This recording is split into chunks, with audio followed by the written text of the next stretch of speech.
Welcome to an example where you might have this kind with like a tan or cotan or sine or something, or you might have this square root with something inside. Let me show both these real quick. Both these are examples of chain rule. Why? Because this function right here, let me start with this one. This function is inside and the cotan is outside. It's a function inside a function. Now you might say, well, how do you know, Mr. It's parentheses. How do you know this doesn't mean cotangent times? It's not multiply. It's not cotangent times 6x. Why not? Why don't the parentheses multiply? Because think about whenever you have a function. If I gave you like f of x equals 2 plus x or something, and I said, what's f of 3? You would plug in and you would get 5, right?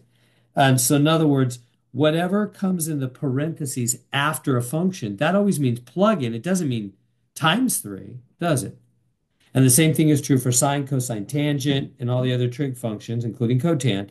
Whatever comes in the parentheses after a function, f, g, h, or sine, cosine, tangent, that's plugged into it, not multiplied by it. If you want to multiply a number by a function, you put it in the front. Like if I want to go 4 times it, then that would be multiplied in the front, 4 times 5, and the answer would then be 20, right? Numbers in the front multiply, but numbers in the parentheses after a function are plug in, right? So that's plugged in. And so that means this is inside of that, which means we got to do chain rule, don't we? Chain rule. Whenever we have a function inside of a function is chain rule. If this was two functions multiplied, we'd have to do product rule. But those are not two functions multiplied. It's one function inside another. Whenever you have parentheses after a function, it's plugged in. So you got to do chain rule, one function inside the other. How does chain rule work? Well, you have an outer and an inner function, right? That stands for outer and I for inner, an outer and an inner function. And then you take the derivative, and the way it works is you take the derivative of the outer function, keep the inside unchanged, and then multiply by the derivative of the inside function. So that's what I'm going to do. I'm going to start to find y prime here. Dy dx is the same as y prime. I've got to start with the outside function. So let's bring it right here. What's the derivative of cotan? Yeah, do you know those? So let me write those out real quick. Derivative of secant, just write out a bunch of them because you could have different kinds here. Derivative of secant is secant tangent. Derivative of tangent is secant squared. So you wanna know those two. And then now the cos, like cosecant, derivative of any co-function is negative. It's negative the cosecant, so it's just going to be co on those guys. Cosecant, cotangent. It's cotangent. And then derivative cotangent, these are all derivatives.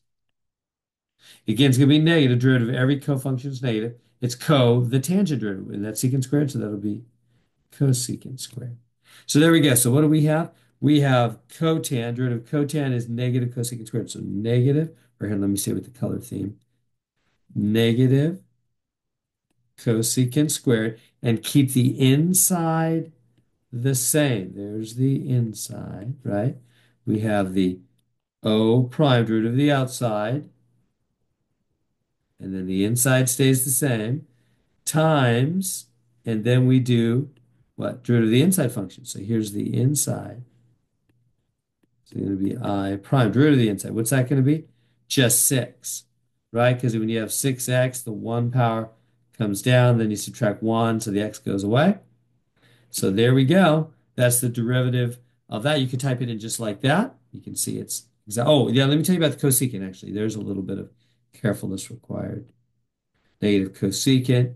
Remember, the 6x is plugged into the cosecant, right? And then you have to square that. So really, you got to put a square here times 6. That's how you would put it into the type it in. Because again, that 2 power on the cosecant means the 2 power on the whole cosecant function, including what's plugged inside of the cosecant function. That's 6x.